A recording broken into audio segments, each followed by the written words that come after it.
with the working session. So first on the agenda is a citizens forum.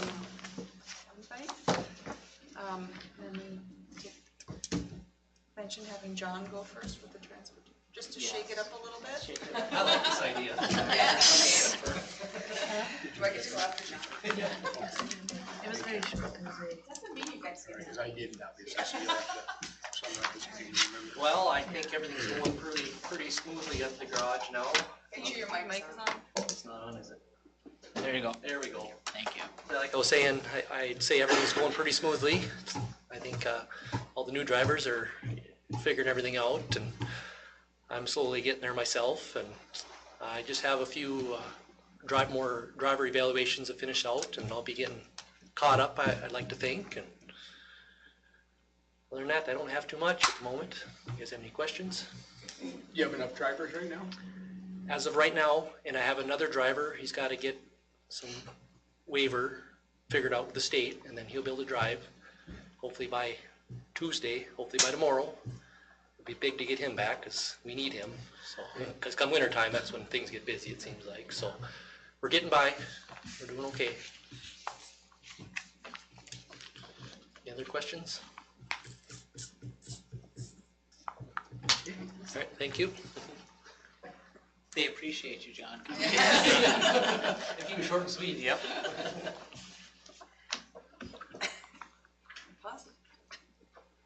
Well, you've got a couple of bus drivers that will be happy that we're wrapping up projects. There was the bridge on the school forest, so he's a happy camper. He doesn't have to drive all the way around. And then William, he'll be happy that when he doesn't have to jump through hoops. So. Yep, for sure. Okay. Next, I guess we'll maybe go back in order. Unless you want. No, it doesn't matter. I'm just joking. No. You do board committees at all, or? Okay. Yeah, I guess school forest didn't meet, so. I couldn't remember, so I put it on there anyway. So. Meet and confer? Meet and confer was very short. They had they shared some positive comments they've heard and some not so positive. Just morale, I guess, in the school, right? That was pretty much it. So the positives, I jotted down some notes. Okay, I didn't.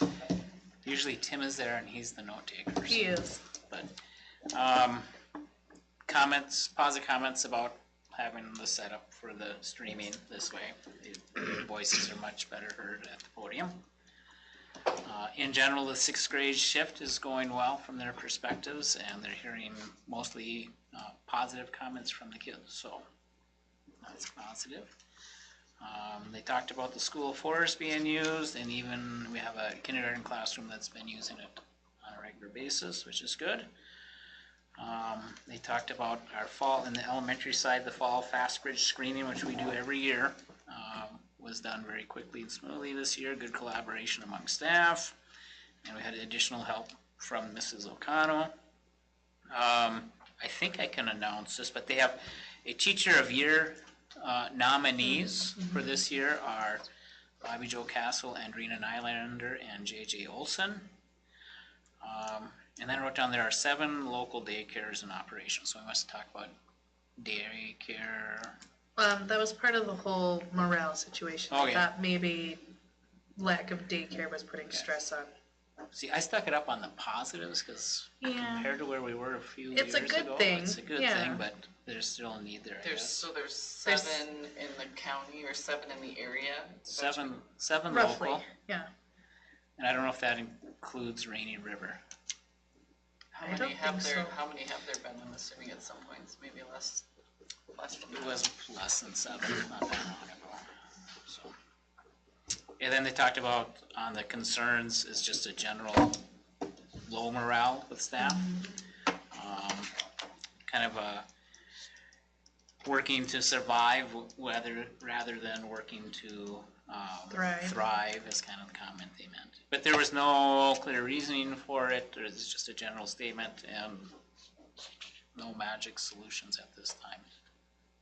So I think that might just be a general thing within the community. I don't know. That was it, That's pretty much it. yeah.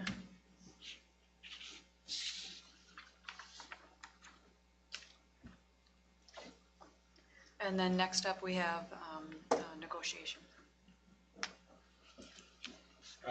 Can't be too specific about what we've talked, but it seems so far we're still moving forward. Things are going all right. I think you can get the information. I don't think I can dispense any of it because we haven't offered it to the teaching side yet, but they've come to us for a discussion. For those of you who are in other negotiations process, I think the big outlier there is the insurance thing this year. It's just going to be difficult and it's going to be large, and we're all cringing a little bit, but at the same time there's a reality there. So I don't know if that adds to the length of it or the difficulty of it, but right, so far so good, and I think we'll offer a counter offer on the 30th of October when we meet with them again. But really good communication, I feel. Did a good volley, good, yeah. Yeah, there's some positives and there's some Well, I negatives just to wanna put quote that the out meet there, and cause I confer think meeting. it's And I nice, think- like, it's nice to be able to be like, okay, yeah, you got that, you got, okay. You know. They understand the bind we're in terms of, you know, and that's always nice, that both sides seem to understand what's going on. So, that's about it. Like I said, I can't be too much more specific. Are we gonna close for discussion at the end of the meeting, or no? I did not put that on the agenda unless you feel there's a need. No, I just within the committee, I guess we can discuss again, but we will on the 30th, so. Yes, we could meet before we meet with the teachers if you want, with just the negotiating team. Yeah, and since we're all sort of paralleling our discussions, it just wanted the other board members to have an idea of what it was, you know, we were gonna offer right before and you'll disseminate that on the, but you did some of it, Yep. but still non-specific on some of it too. And the MSEA team will be meeting Thursday at 3:30 prior to meeting with MSEA negotiators, so everyone will be abreast of what's going on. And we'll see how things go Thursday and on the 30th, and then we can determine if we need to do another closed session as a board.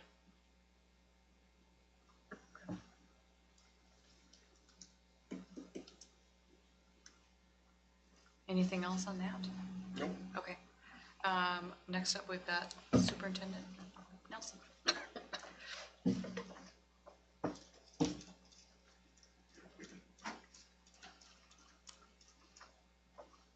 So in your board packet, I did send out some information. Enrollment, and I have an error on it, it's not the September, it's October 1 enrollment. It's at 429, and that's up 3 students. District-wide, elementary, we're up 2 from September, we're at 199, and the high school, 6 through 12, is up 1 from September. Last month, we talked about the strategic plan and how we're gonna go through each section. And tonight's section is on student achievement. Mary's gonna do a report on the world's best workforce. And we'll be addressing a number of those areas under that area. I did send out information just on the, as elementary principal, the MCA3 results for the elementary. And I guess generally speaking, without going into great detail at this time, I think with the recent upward trends in math, reading, and science, I feel that on the elementary side for sure, we're heading in the right direction. In math, elementary is at 44.4% and is above the state average of 42.8%, and that's on the achievement level. And if you look through the different things, some of these percentages are a little bit different. And it's depending on what they're looking at. So there's, if you look at the proficiency rate has a little bit different percentage than the achievement rate. And that's I'm assuming it has to do with how they're counting kids, and with the proficiency, it talks about kids that exceed the standard, meet the standard, partially meet, and do not meet. And I think they scale those different ways, so it kind of overall changes the percentage, is the best guess I can provide. In reading, the elementary is at 46.7 achievement. That's 1% below the state average, roughly, which is at 47.6. We had significant growth in moving students up in achievement level, and I apologize for not numbering my page, but there is in the middle, it says elementary 3 through 6 academic progress reading, and that was in your packet. That was one of the graphs that really stuck out to me. On the top, it talks about the achievement level improved, and that's getting kids to move up. If they did not meet, getting them to partially meet, and if they met, getting them to exceed. Lake Woods Elementary, as far as moving kids up achievement levels, was at 40.8%. Compared to the state, that's at 18%. So that tells me the kids are showing tremendous growth in their reading. So that was a highlight I'd like to point out. In science, the elementary has been above the state average for 2 years in a row. In 2022, we were at 54% versus 50% at the state level. And last year, we were at 55.6% versus the state at 54.1%. Also in the packet, it talks about participation level, and we're always have a slightly higher percentage of participation compared to the state average, which is a positive thing. I also included some information on some student feedback on do teachers care about students. That's in that packet. Any questions on any of that? I guess the last thing I want to talk about as far as assessments is just keep in mind that the MCAs is just one indicator of student achievement. It only provides a single snapshot each year. In the elementary, we rely more on our fast bridge screening, which is done 3 times a year for all students. We also use that as a progress monitoring tool. And that's something that we delve in much more in the elementary. I think in the high school they use what's called the STAR assessment. So that's more useful information for administrators and teachers that are dealing with students and their education is the fast bridge screen for the elementary. And I'm hoping to bring some information on that for you in November when we talk about student support. Any questions? So I'm looking at that one. Yep. And obviously it shows great improvement, Lake in the Woods Elementary, you know, just in the last school year. Yep. And the green line suggesting that's Lake of the Woods School District, that's grades K through 12 being assessed? Nope. So the elementary is just tested in reading and math, grades 3 through 6. Science is just given to students in grade 5. And Mary will talk about the test in 7th and 8th grade. Is it reading and math? 7th and 8th grade. 7th grade is reading and math. 8th grade is reading, math, and science. 10th grade is reading and science. 11th grade is math. So even in high school, it's even more. So the district indicates the entire school? District would be all the kids testing. That are tested. So it does not include K1, 2, or 12th grade or 9th grade. So it's but just everyone of the students tested. Yeah. That's what that district. the district one counts. Okay, and again, approaching it from a neophyte's perspective here, but I look at that and say, is the rest of the school, I mean, is there sort of the horses are out of the barn already by the time those kids get to 9th grade, real hard to get their reading scores to come up, their math scores to come up, so they tend to flatten, whereas if you're taking the kids who are getting that test, you're having great success, for instance, with their reading here, you know, bringing it right up to state average in the course of a year. Yep, and if you go to the back page of my report, I think the biggest thing, you're looking at the reading, which was the other graph I showed with improving, moving up. We're in our third year of a new curriculum. And more importantly, we went through an intensive training, letters training, and I mentioned that in there. To me, I think that's the, more so than the curriculum, is the staff training, because it's the instruction that really impacts the kids. And I think that's where we had that nice big jump. Hopefully we can maintain that over time. The whole elementary staff had to do that. Every elementary classroom teacher, it would have been K through 6, had that training. There's a principal training that I took. It's something that we started this year each Wednesday when we do our staff meeting, or once a month staff meetings. We do look at some of that reading instruction and testing and stuff, so.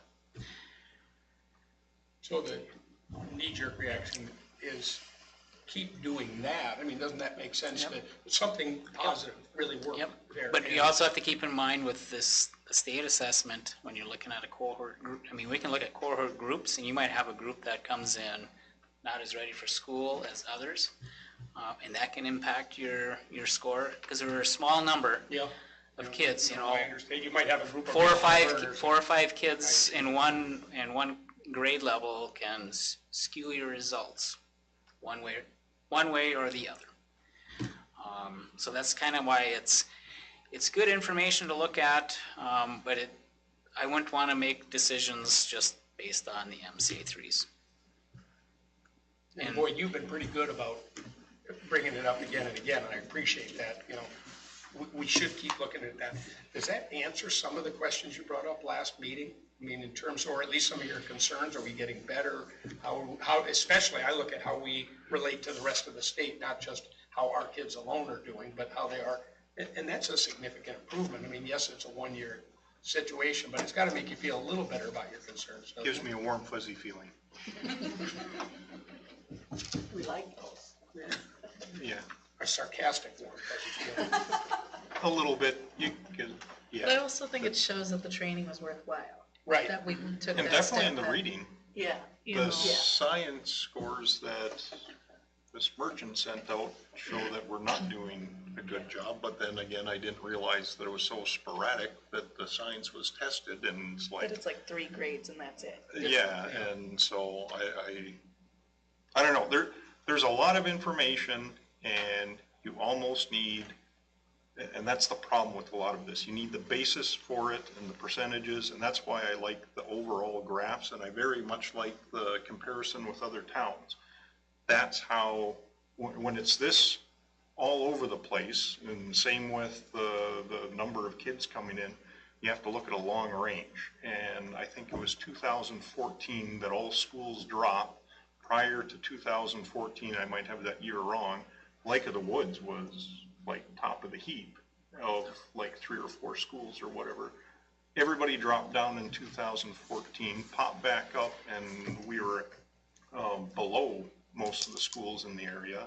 And that's kind of why I was asking for like a longer range and multiple schools, because then you can judge yourself against other schools similar size. Because, I mean, Mr. Nelson's right. I mean, it's a snapshot. So the only way it's useful is if you look at a broad range compared to other schools. So yeah, I mean, great, it went up, but okay. I mean, that's one test, a couple of years snapshot on either side. Like 3 years previously, was it way up or was it way down? That's why you have to get that trend analysis going. So there, did that answer the question about that? I mean, it's a lot of information, good or bad, who knows, and that's why the comparison. And then it becomes relative. Then you don't have to have the exact numbers, and hopefully the averages kind of wash out over that time. But you would be able to look and see over the last 10 years, are we going up or down? I mean, that should give you a good indication of how the school district's doing, in my opinion. So, And if we could get the state to set the standards, set the assessment, and not mess with it on a regular basis, that was the 2014 thing, was a significant change in the standards and what the kids were tested on. They keep moving the bar. Yep. You know, and it's right now, I feel for some of our districts, you just never quite catch up. And you start looking like, hey, we're getting there, and then they'll change the bar and do something different, you know, so. And I don't know, I think with science, maybe things change, but in my lifetime, how much has math changed? shouldn't. How much has reading changed? I mean, if.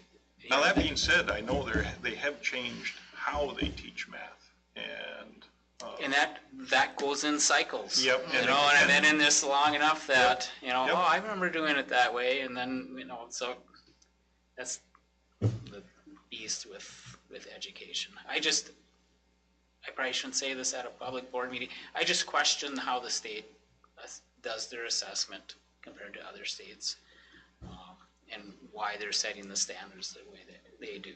It just doesn't compute to me. When we look at the Fast Bridge to Star assessments is what we really use for helping kids grow in their reading and math.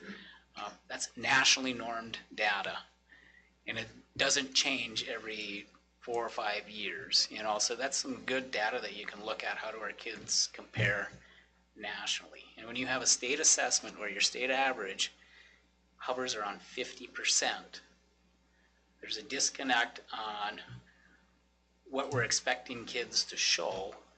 Yep. And what really is the reality on kids and people.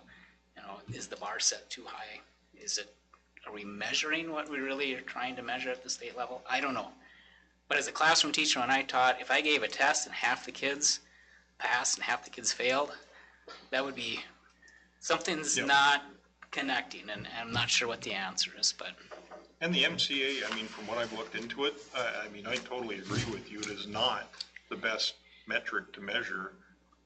Unfortunately, I mean, there's few other ones. I mean, other than, the only other one I could see is something like the ACT, because that would be, and it would have to be the kids who applied to take it, like not the pre-SAT or ACT, if they still have that, but the ACT, because, and even then, that's more your college-bound kids.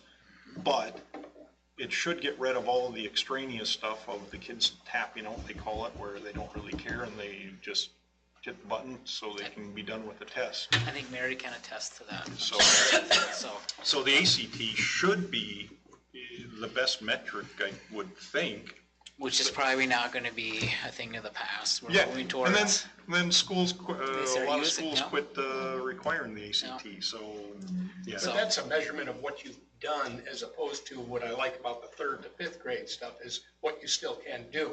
And that's why I look at the knee jerk and say, boy, those 3rd and 5th graders, or that gap in there, that group, had some improvement, and we're still working our way up to that, because ACT is traditionally taken by 11th grade. Oh, yeah, and that's what it would have to, but that's like, I mean, yeah, I mean, you're right, it would be a looking behind snapshot.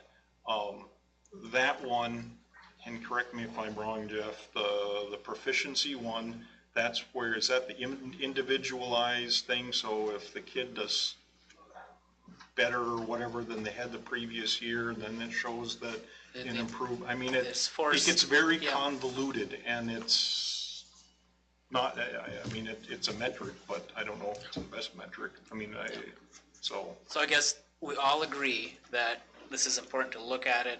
It does provide an indication, but it can't be our only measure that we look at on how well we're servicing the kids. So we haven't talked about PBIS, we haven't talked about behavior, we haven't talked about mental health, you know, all that stuff kind of works its way in. So have we ever seen, and I might be forgetting, but I don't think I've ever seen the Fast Bridge and Star information in a format. We have not done that, no. Because that would be really nice. Yeah. Because if we're gonna, you know, think of that as an indicator, then it Well, would be especially nice if to be there's- able to review that. Especially if they're saying that that's a better. Yep. Right, method. It's like, exactly. by all Yep. means, Yeah. pick whichever metric, but we have to. That breaks it down by kid, you Yep. know, so we gotta be careful what kind of Right, data, but. yes, yeah. But that's how we determine kids that need Title I services in the elementary. How we do our MTSS, and we'll talk about that when we get this. I mean, it's a very useful thing. It seems very thorough, It's very thorough, the and packets that I've had sent home, yeah, that the parents get. Uh-huh. And it's almost too much for a parent. You don't quite understand, like. that's what we're looking at. The state, we're looking at how many tens of thousands of kids, school. We're looking at a whole class. The Fast Bridge is right down to the individual kid and where they're at and how they grow over the year. And we do multiple 3 times a year screenings, so it's a good indicator. So you But don't it's just- do anything as a group with that? There isn't data that comes out as a group? What I've done so far Like with the, blinded or, you know, whatever. yeah, I'm still wrapping my head Okay. around the whole thing. Hopefully by November I have it under wraps. But in the elementary, for example, we've already identified kids for the title services. I've asked the classroom teachers to look at trends within their classroom, not by grade, but in their classroom. You know, what kids need. There's some common interventions, some common skills that, hey, if I do this instruction with these kids, I'm going to get more bang for my buck. Also, are there kids that are meeting, and what can we do to push them up even more? You know, some not gifted and talented, but some challenge extra those kids a little challenging. bit. So, yeah. So we'll have more information in November on that. My brain would blow up if I tried to do that and that at the same night, so. All right, that's all I have unless you have questions. Thanks, Jeff. Thank you. That's good, thank you, Jeff. Thank you. Next up.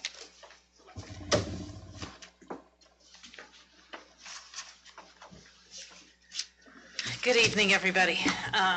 Starting off, homecoming was a great, successful week, very busy, and our seniors once again took home the pride of being our Battle Royale winners. Progress reports, mid-quarter deficiency were sent home. Well, I have to think it's been a couple weeks because high school will have parent-teacher conferences coming up November 14th. I think the quarter ends November 6th. And I'm pleased to say I had parents contact me after they received the reports. That's not always the case, so made for good conversation and connecting them with the teachers to find out more specifics how they can help their child succeed. Academic eligibility, right after the mid-quarter reports were sent out, that started in the media center, and something that even started before then, because Mrs. Crandall's always here by like 7:20 in the morning. Kids have just started to go into the media center in the morning before school starts, so that's nice and encouraging to see. There's a space they can go, and it's quiet, and whether it's getting last-minute things done or getting ahead of the game, they're utilizing that space. Veterans Day program has been scheduled for November 10th at 11 a.m. in the auditorium, and we will once again provide lunch for the veterans and their guests. And I visited with Jackie today. She already has the menu lined up, so that's sitting good. And the theme we're focusing on this year is Heroes, and the song choir's going to sing is, I can't remember, but Heroes in the name of it. So that's our focus. And our video production class, Morgan Rose has already put together a video to show before the program starts, focusing on Veterans Day. And then if you recall, our wall of veterans that's always put outside, she has incorporated a lot of those pictures in the video. Let's see, I talked about parent-teacher conferences. I'm not going to read everything that's been going on with college and career information, but it's listed on your board report things. The big thing coming up is on Wednesday, our sophomores taking their career day in Grand Forks. That's a busy and exciting day for them. Then to jump into the world's best workforce and student achievement. So the committee met this afternoon right after school, and the 5 key areas: all students ready for school, all students in 3rd grade achieving grade level literacy, close the achievement gap, students college and career ready, and all students graduate. We may not have met all the goals, and the full report's included with your board packet. So, but for example, where we started out with all students ready to start school, the goal was not met of 80%. However, what was shown was an increase in how many students were ready in the spring, if that makes sense. So the overall growth increased, even though we didn't achieve our goals. So we are showing progress there. When we talk about our 3rd grade, and something that came up in conversation did go back to reflect on the letters training and the curriculum. When we see what our world's best workforce goals are for our elementary kids specifically, it is showing growth, and you wonder what's the common element there, and that's really what we looked at. The common element is all the teachers are trained in letters. All the teachers are following the same curriculum. And when you look at elementary through high school, we are all using the same reading curriculum. So that gives us continuity all the way through senior high school. So I think that in itself is a benefit for our students. When Mr. Nelson talked about the fast bridge for elementary, high school uses, it's called STAR testing, and it's primarily our junior high kids. So our 6th through 9th grade students are tested in that, and they may be tested more often than the 3 times a year like Fast Bridge does. And it's definitely an indicator of our kids that you look at to recommend for interventions in the MTSS. And high school, I feel, is really solid with the MTS supports we have in place now, because last year during the school day, we had 2 teachers with a class period working with our junior high kids. This year, we have maintained that. When Mr. Longseth was hired to be our social studies teachers, I'm not sure if you're aware, but part of his background before he came to us was also doing interventions with kids and the MTSS. So we have somebody with experience. So as soon as a student is referred, Sam is in the office and looking in their file and getting the background information on them. So it really narrows down when they work with either Mr. Longseth or Miss Bordelon, they're really focusing on what they need to help bring up those skills. So I really think that's where we're going to start to see improvement with our junior high kids moving into senior high. When we talk about closing the achievement gap, because of our small population, we don't have any races or ethnic groups to focus on because of how small they are. We can't collect that data. So what we use as our gap is free and reduced lunch. And part of our conversation today was, well, with everybody receiving it next year, what will next year look like? But we can say based on this year, once again, we did show growth with those students, and that gap decreased, and I want to say to 9% that it decreased to, so that's the good news there.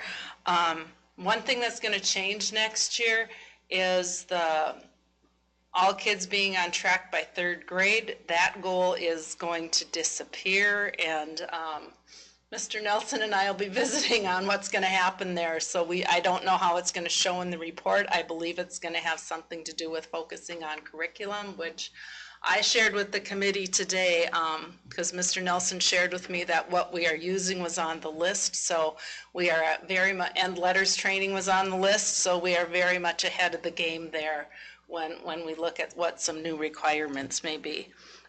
Students college and career ready.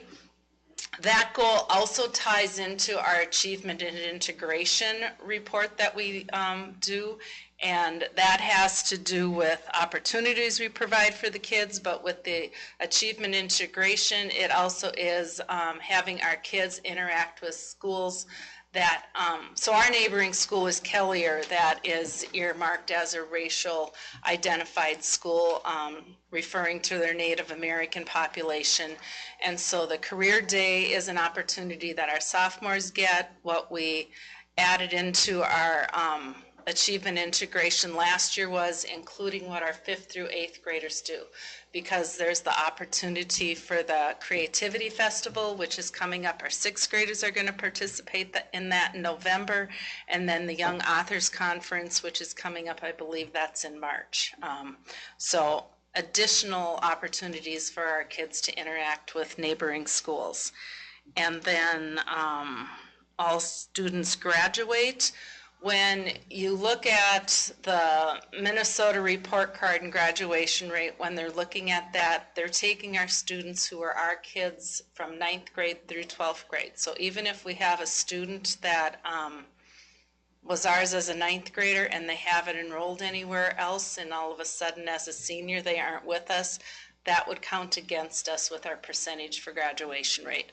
So when you look at the world's best workforce, when we write our goal, we base it on our kids who are enrolled at our school. So our goal is 100%, and I can say the last 3 years we have met that goal. And the committee decided when we also looked at goals for next year when we met today, and we're going to continue to maintain that goal, because we can only help the kids who are in our building. If they aren't enrolled here, that's really it's a variable we can't control if they aren't in the building. So as long as we can continue to focus on the kids that are in our building and have them graduate on track, I think that's a success story right there. And then the other thing I included in my report was our curriculum review cycle. And when we look at our science scores, and these are, there's no excuse. Our science scores are not what we would like them to be. They are not making the mark.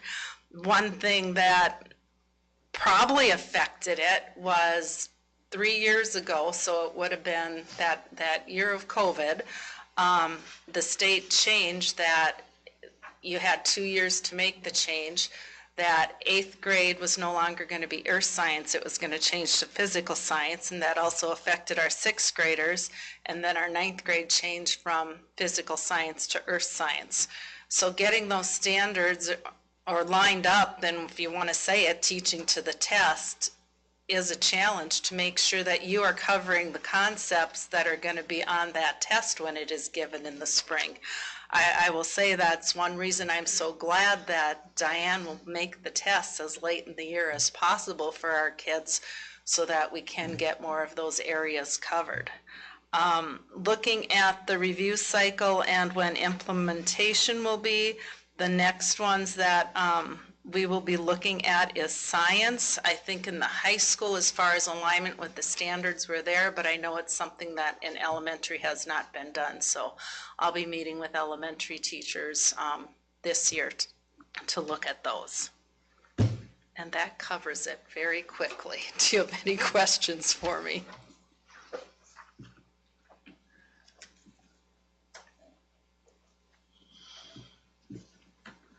How does this, do you have any idea how the state comes up with their thing? I mean, okay, so we've got a curriculum that we need to follow that I presumably is put out by the state, and then the state puts out the MCA test. So how does that all, and it's probably something that you can't describe in the next 5 minutes or something like that. So if that's the case, I get it.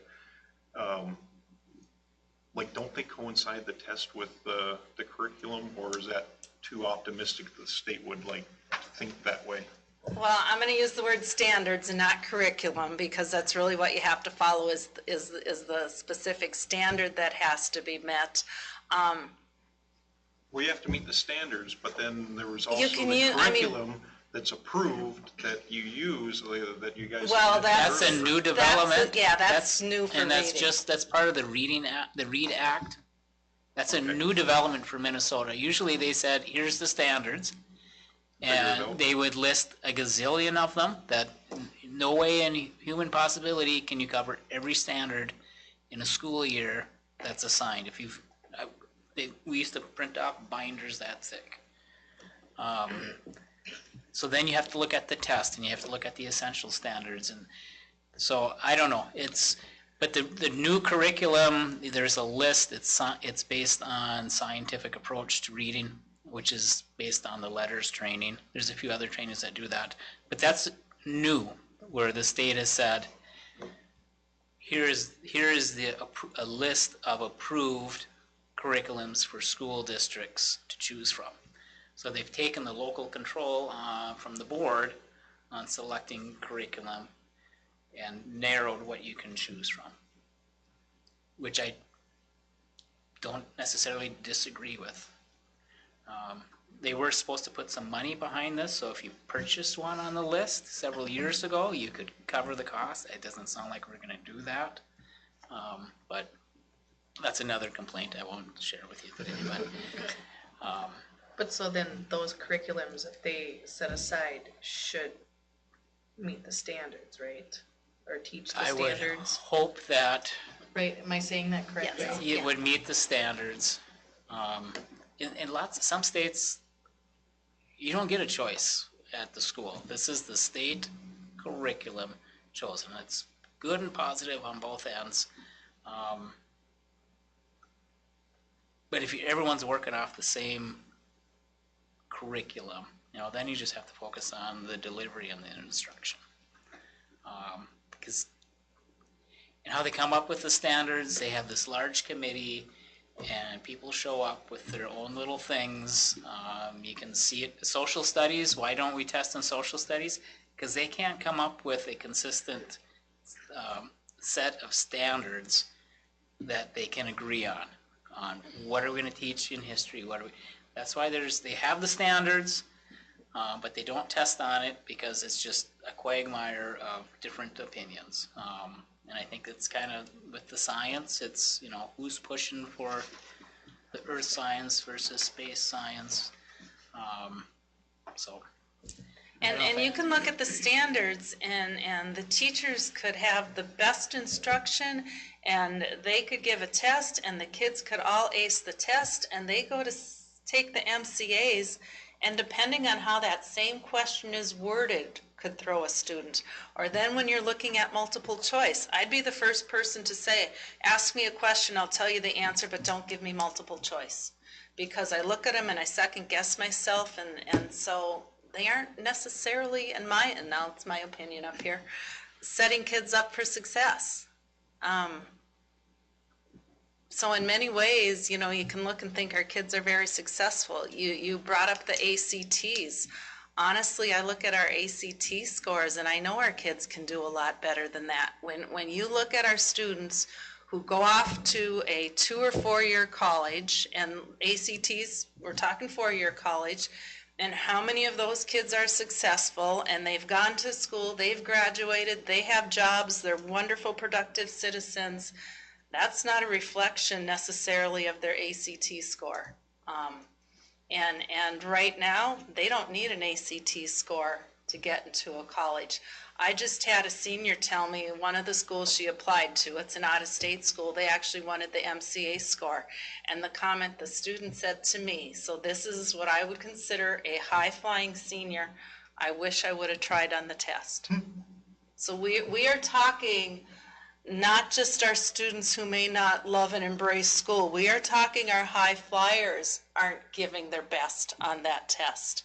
And so when we look at our high school scores, I think our challenge in the high school is to get them to do their best on a test, to help them find the buy-in, because that does reflect us as a school and a district.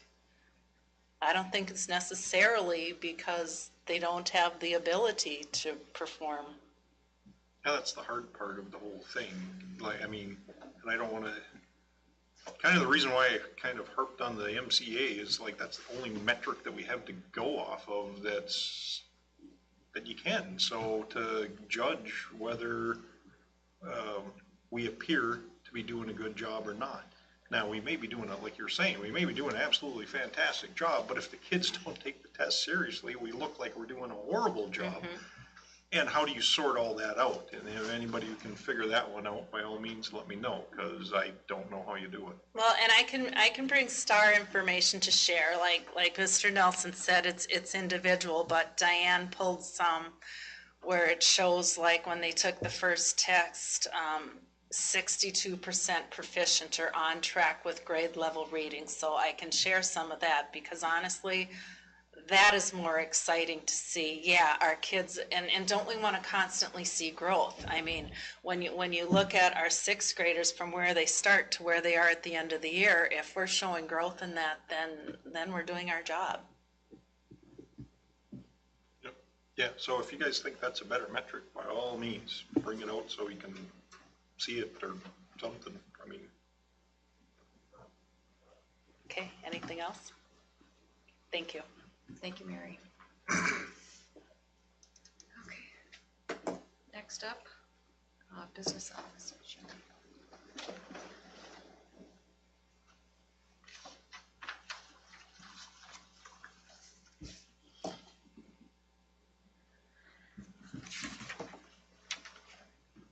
So we are officially a quarter of the way through the year, and our state revenue is at 24% received.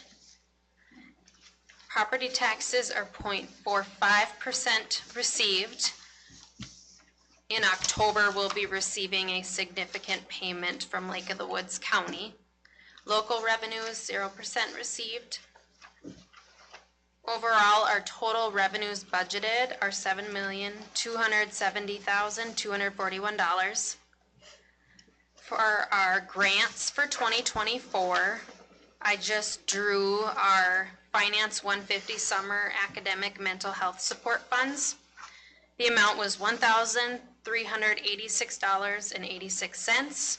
This is only for work that was completed in July and August. There were just over $300 less left in our grant, but the money can only be used for the summer, so it will remain there. I'm not sure if the state will open up more funding for next summer. We'll find that out during the year. We still have our Farm to School First Bite grant, and that is for Food Service Fund 2. We have $2,500 remaining. We did not spend any money in quarter 3, which is to be expected. Our quarter 4 submission is due December 30th. Our expenditures are 16% expended for salaries and wages. Employee benefits are 15% expended. Purchase services are 51% expended, which seem high at this point in the year, so I'm going to take a look and do a little bit of research just to see what's throwing our report off, or if there's something coded or something that needed to be moved back into 2023, but we're going to take a look at that. Our supplies are 49% expended for the year, which is very normal considering that all of the supplies for school are purchased right at the beginning of the school year. Equipment is also 58% expended. Our Fund 2 food service revenues from state and federal will come in October. So in September is the first month of school, so all our numbers are submitted through clicks in October, and then we receive the revenue in October. I included our student activity balance report. We did discuss taking care of the class of 2028 and eliminating the expense that's sitting there. Let me see if I can find that quick. So we just discussed whether we should move the expense back to last fiscal year or eliminate it in this fiscal year. We'll discuss it with the auditors before we're done. So there was a payment made out of the class of 2028 back in 2021, and we searched and couldn't find where the payment actually should have been made from. At this point, we're probably not going to figure it out. So the advisor asks that we just clear out the fund so they can have a balance of 0 to start.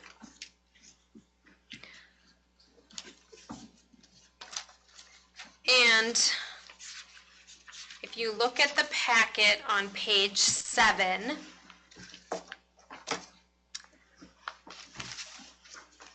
so we have a template that we use to calculate what the state still owes us at the end of the school year after all payments have been made. And we also factor in what payments were made in the prior year. So we just completed this last month. Actually, just a couple weeks ago, one of my coworkers helped me go through it just because we switched auditors this year. We also had some discrepancy based in our fund balance compared to the actual audit documents that we had. And our receivable was not set up this year. So she helped me go through everything and she was a huge help. But what happened was in 2022, the state paid us $445,642 extra in gen ed aid.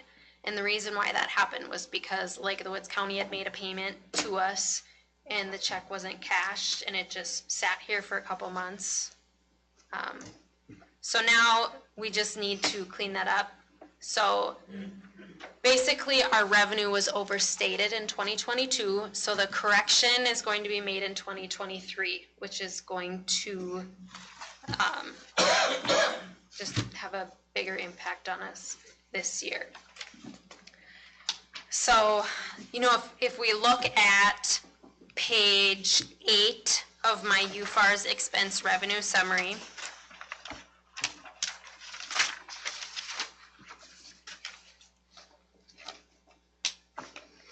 right now it shows that we have a deficit of $691,849. But if we actually didn't have to pay back that money, we would finish the year at $246,849 deficit. Sorry about that. So that money should have been to last year, and it just actually made last year look even better. We actually had a lower deficit than what we would have had.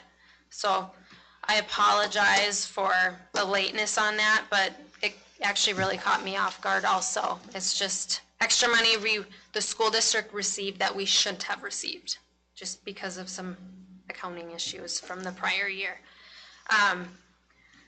So the auditors will provide their presentation next month.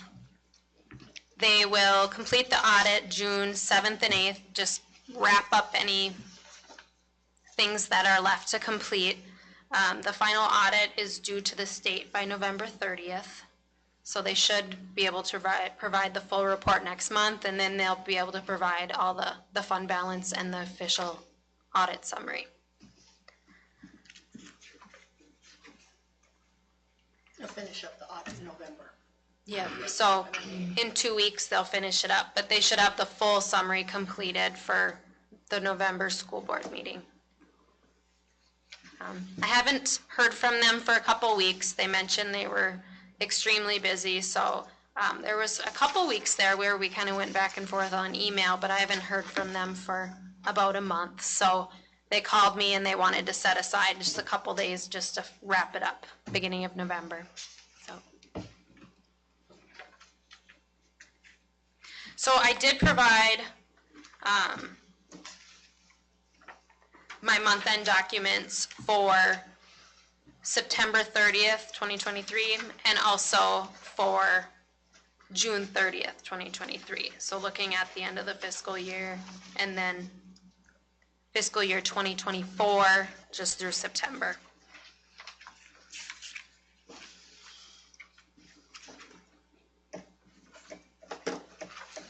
Do you have any questions on the information?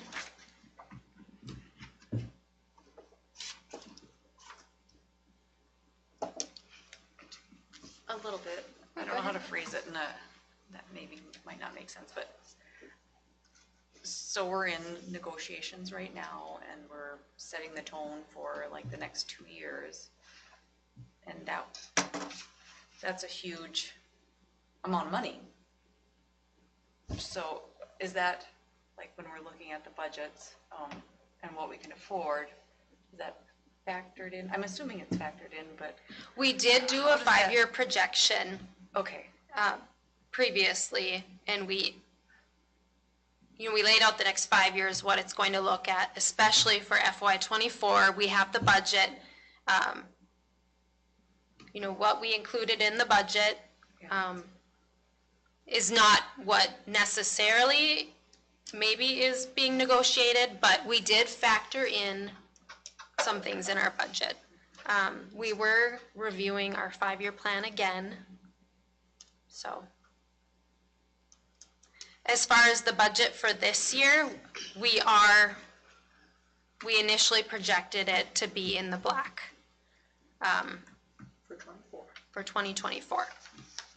But special ed expenses definitely last year were higher than what we projected. We'll work out some things, but overall 2024 was projected to be much better than 2023. So the projection was basically off $300,000, roughly? No. If we were supposed to be in the black and we were in the red, 290-some thousand. We projected to have a deficit of $90,000 For 2020. for 2023. And, let me find my page, $92,000. We would have finished with a deficit of $246,849. Okay. So about $150,000 difference, but they're just withholding money this year that we shouldn't have received the prior year. Just an overpayment.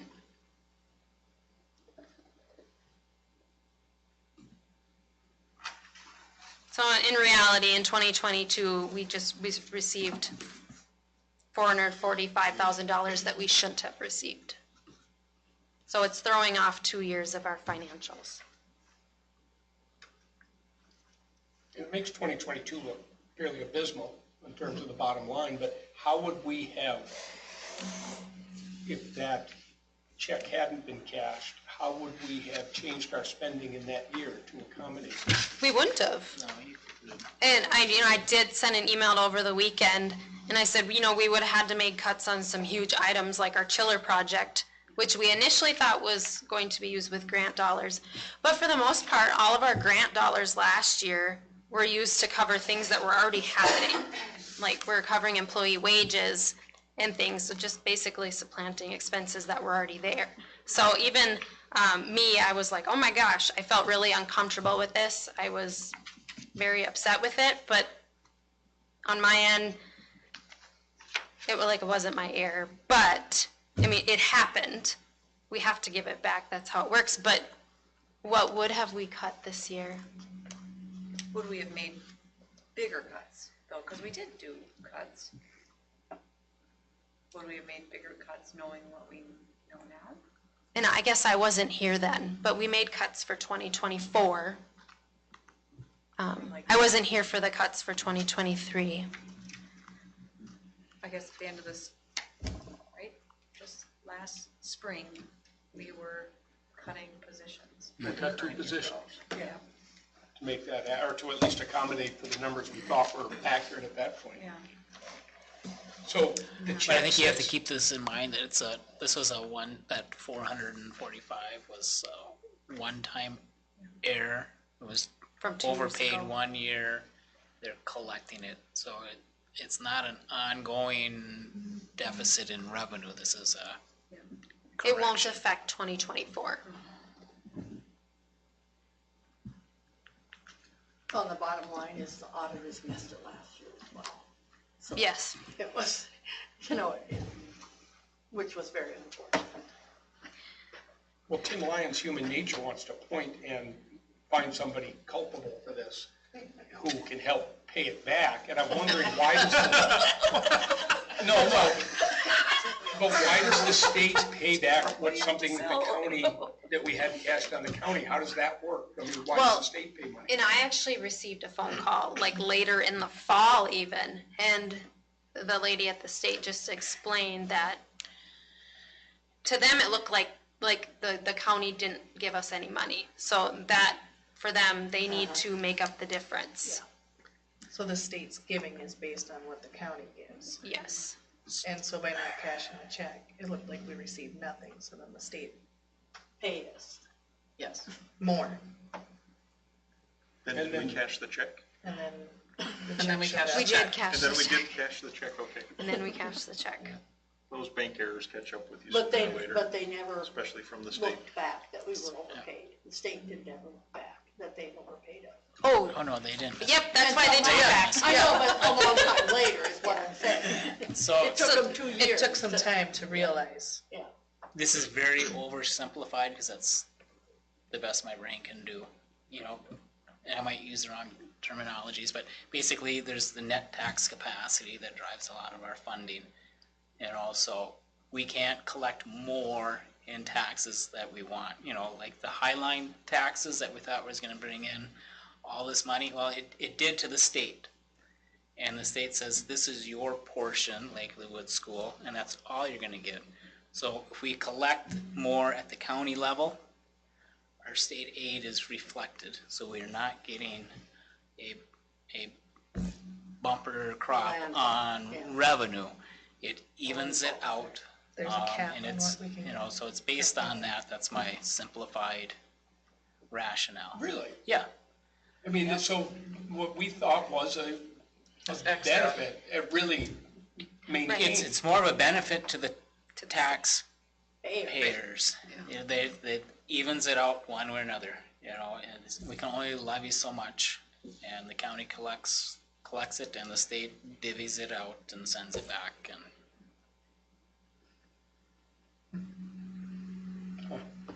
Well, isn't Because that at the just time, I something- think if that was the power line, at the time, we just thought that was.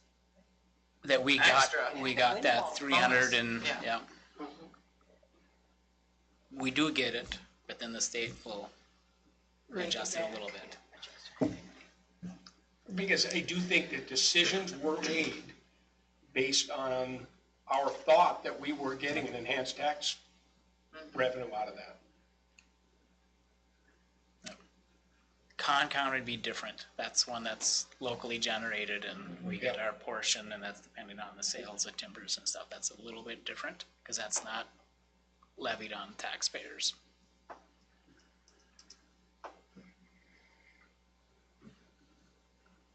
So the bottom line is if it's too good to be true, It is. probably is. Yep. So we owe this to the state at the moment, For 2023. and their Yeah. way of collecting They is by withheld. not giving. Right. Yep. So They just really, it's withheld not it. like we can go in there and say, can we pay this off over a period of time? I mean, they're looking at it, they want it now, or this year. They take it now. Yeah. Well, and I've seen, like, I saw another school go through an audit, and student numbers were reported incorrectly, which threw off our compensatory revenue. So we received too much, like it was pretty close to this, almost $500,000. So they withheld it the next school year. So they did the same thing. Wasn't intentional, it was a huge reporting error, but, so, yeah, the school district had to pay it back the next year. So it happens. And that was more significant. They actually, you know, at that point, it's reporting data, so then you have to go through a corrective action plan even, so. So do we pursue this further? Do we look into it with the state and say, is this the only remedy for making this right? We're just gonna drop our fund balance to, you know, I don't believe we have a choice. We have no We don't have- recourse. I mean, the audit firm doesn't have any suggestions for us as to how to proceed with this. Well, thankfully, we have a fund balance that can absorb this, and hopefully we can build it up again. I'm trying to remember where we left off last year. Like I can look. 1.6, I can't remember. I It's thought you said 1.8. 17%. Well, I keep making up numbers. Yeah, you do, I know, I said, 1.06, I think it was. 1.06, Of the unassigned. that's unassigned. why I don't take notes. It'll change. So effectively, we're looking at Little over almost a 50. million. So our Yeah. fund balance will drop quite a bit. Yeah, So we just really need to make sure that we are running in the black. Yep. Because that's gonna drop us down into that 9%. Yeah. That's pretty tight. yeah. And even when you think you're running in the black, you might be running in the red. Right? I mean, 2023, 2022, You just don't know until, that's a 2-year-old account there, right? Or, I mean, that's a long, anyway, I'm gonna sit and ask dumb questions about it, so I'll shut up. So I think we're gonna rerun the projection model. Yeah, we'll do the 5-year projection again. It won't change. But it's, And then we'll revise the budget again eventually. I And mean, my Freddie, so hopefully we my get, Freddie won't. the auditors will provide their report next month and they'll let us know what our fund balances are and, yeah. So if there's any, questions that you want me to ask prior to, just let me know.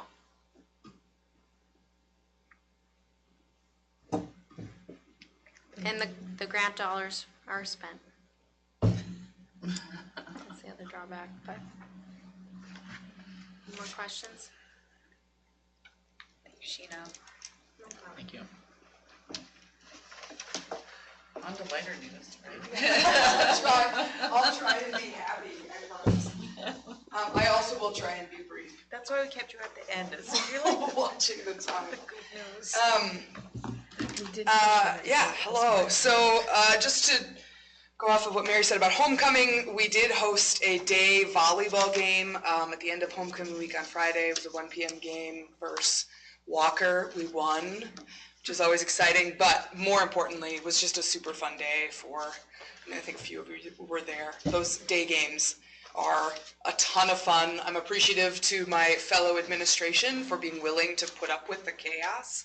I mean, it's a lot for teachers, especially our elementary teachers. I want you to imagine wrangling 20 first graders with popcorn and water in the stands in there. I mean, it's a lot, and it's a super fun day for them. So I think the point I'll make about that is that our district is unique in the sense that we have a huge geographic area.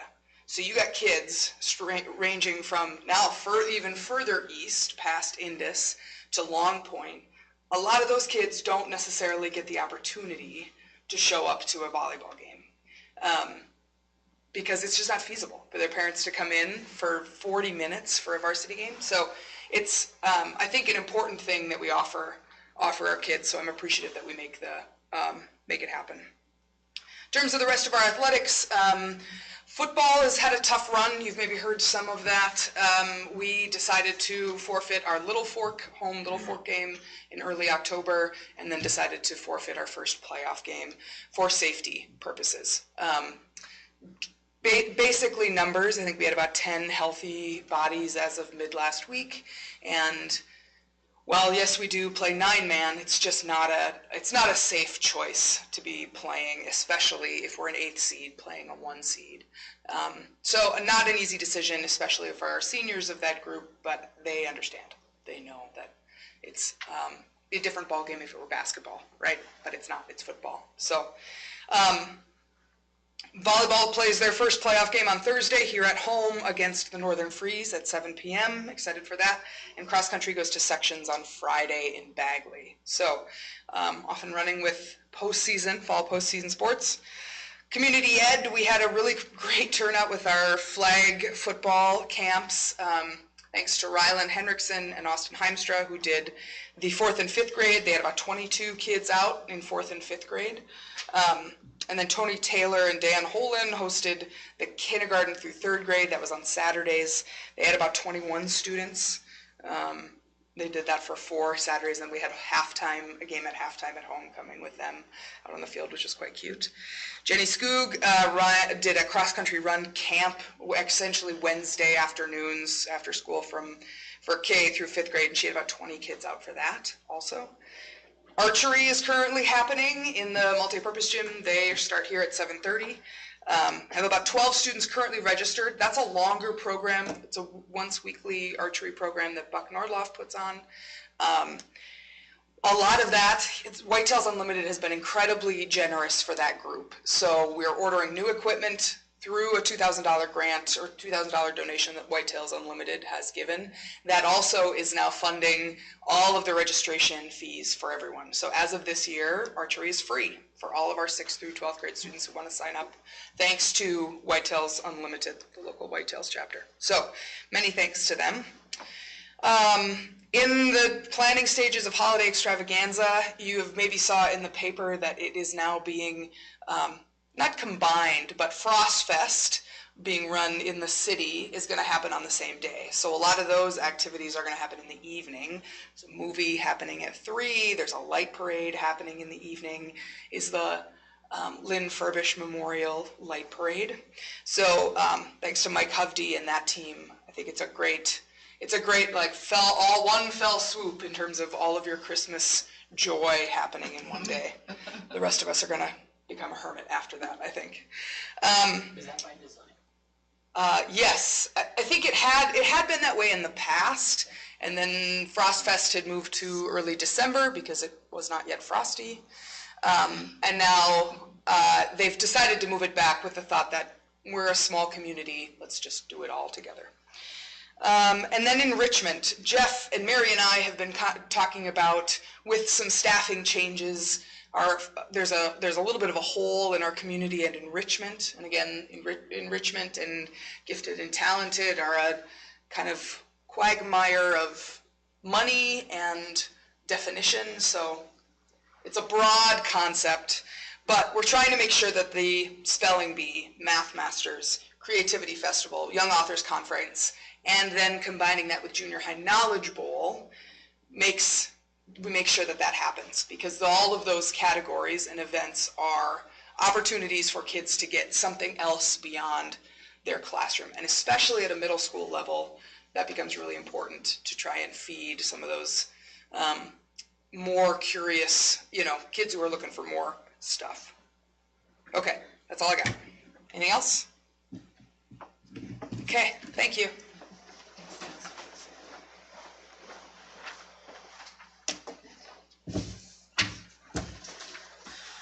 So we'll close the working session and move on to the regular meeting.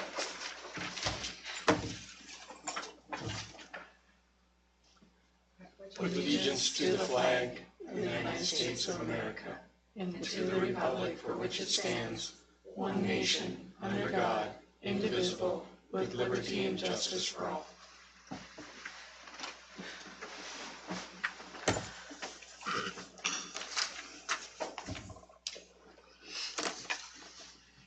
All right, looking for a motion to approve the agenda. Make the motion.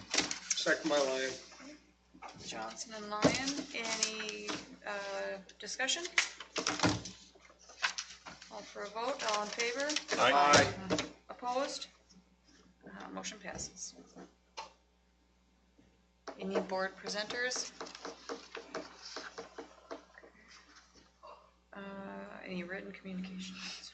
No. Old business, none listed. Go on to new business, looking for a motion to approve the September 25th, 2023 board meeting minutes. Make the motion. I'll second. Whomever.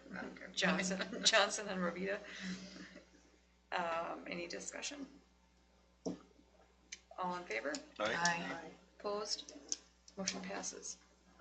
Looking for a motion to approve the October 3rd, 23 special board meeting minutes. Make the motion. Second by Lyon. Johnson and Lyon. Any discussion? Fastest meeting ever. How's bus driving? It's good. Good. It's really good, yeah. All right.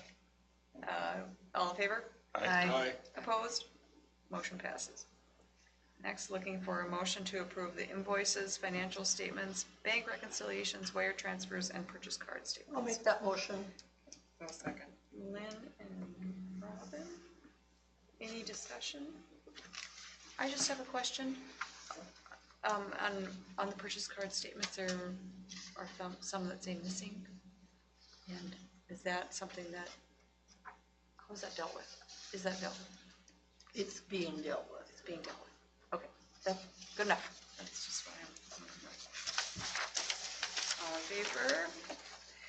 Aye. Aye. Opposed? Motion passes.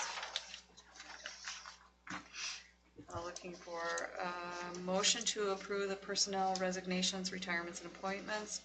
We have appointments of Debbie Westover, substitute assistant cook, Camille Massaro, kindergarten teacher, and Heather Marie Northup, substitute assistant cook, substitute custodian, and substitute paraprofessional. Make the motion. I'll second. Johnson and Sonstegard. Any discussion? Heather's got quite the title. Quite the resume there, yeah. Welcome aboard. Okay. All in favor? Aye. Aye. Opposed? Motion passes. Next, we're looking for a motion to approve resolution 2023/24-07, accepting a donation of $100 from Wabonica Lutheran Church, Ruby's Pantry, to the PBIS program. I'll make the motion. Second by Lyon. Motion by Rubita, second by Lyon. Any discussion? A thank you to Wabonica Lutheran Church and Ruby's Pantry for that. All in favor? Aye. Opposed? Motion passes. Looking for a motion to approve resolution 2023/24-08, accepting a donation of $2,500 from A&I Pharmaceuticals to Lake of the Woods High School. Motion. Johnson, Second by Lyon. any discussion? This is What's it for? yeah. It's a larger donation. Does anybody know what this is? I thought it was the Dollars for Scholars. but No, what is so it? A and I met with them this summer, and they really want to form a relationship with the school and do more as far as donating things to us. And then myself and 3 teachers went there before workshops, and out of the blue, they got a hold of me and said, we have a check for $2,500 for you, use it for supplies or whatever you need. We have decided that we are going to use it to purchase, so we're looking more at the safety and improve the environment with it. So we're looking at getting window clings where they're perforated so you can see out but you can't see in. And so when you think about like some of our entrances, office windows, district windows, when you see how people have paper over the windows and the doors and things, we're working with Sandpaper Design, and they're gonna make different designs to choose from. And that's what the money's gonna go towards, and A&I is planning on doing further donations because they came and donated some school supplies and took pictures, and we talked about the check, and they said to me, well, what do you think to do it all at once will cost? I said, I don't know, I'll have to figure that one out with Sandpaper. So they may donate to do everything for the whole school right away.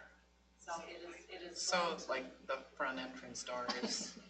Front entrance doors, when you think about like my office facing those windows that go out into the commons area, I can get rid of those shades and put something more attractive on the windows. And so they'll have the focus like school colors, you know, when you think of some of our logos, and then tying in PBIS and some of those different pictures that you've seen around. And then, like I said, for the teachers' windows, if you look, some just have, okay, even Mr. Nelson. If you look at his door in the hallway, it's just paper taped on it. So So to put a nice window plane, so we can see out, but it still keeps the privacy so they can't see in. So that is what we've decided Just doing your to best. use that money towards. Being frugal.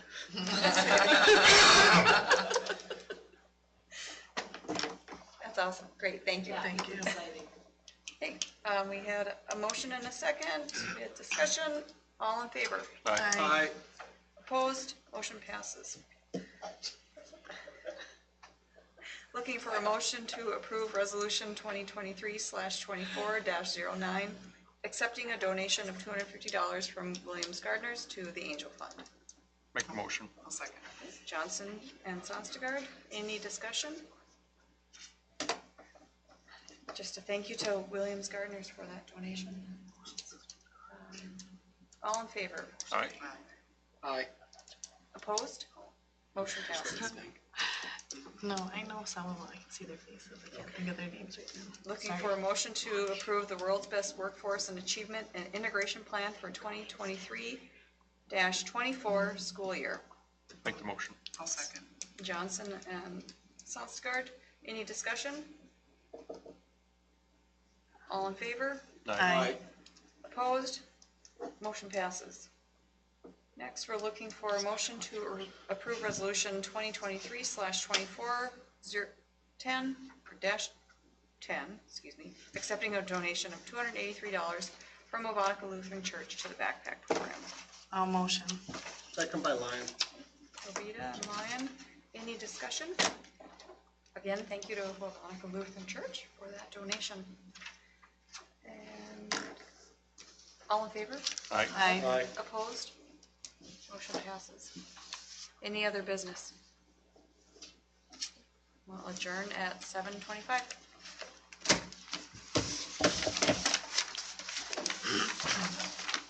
I know my girl's name is Sylvia. She lived in the Hempstead room for a little while. Their main thing is the Ladies Slumber Park, they do. Yeah. And they're actually, And they bought out